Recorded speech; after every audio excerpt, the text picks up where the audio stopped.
Welcome to A Change in Story. Today's episode is a quick tip where we break down a mental health or personal development topic in 180 seconds to help you shift or reframe your perspective.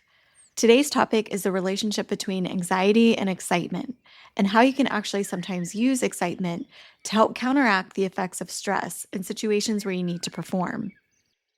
You've probably noticed that anxiety and excitement can feel very similar.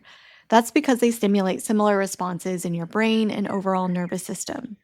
For example, both these emotional states activate the sympathetic nervous system, or flight or fight state, which can result in feeling jittery and lightheaded.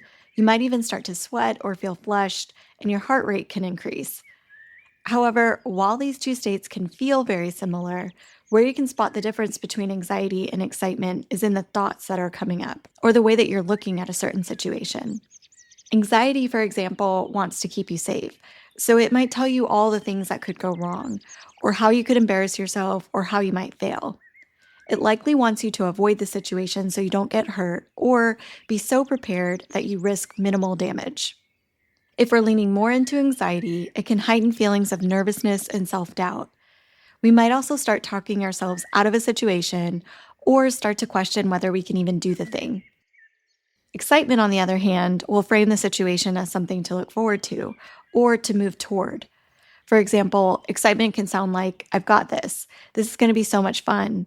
Or just literally, I'm excited to see how this will work out. So the trick to using excitement to help counteract performance anxiety is to first notice whether you're viewing the situation through a more fear-based lens or a more optimistic, excited lens. And if it happens to be the former, try and lean more into excitement by choosing thoughts that are more motivational and uplifting, and by framing the situation as an opportunity. There are studies that also support this idea. For example, a 2014 study found that people performed better in things like math tests and public speaking when they encouraged themselves to be excited.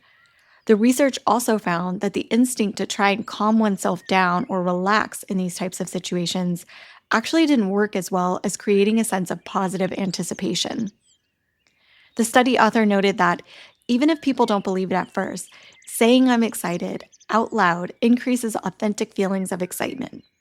So the next time you're in a situation where you have to perform, see if you can catch whether you're viewing it more through a lens of apprehension or excitement.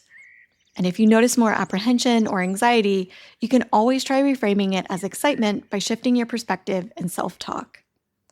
I hope this was helpful. Thanks for listening, and take care.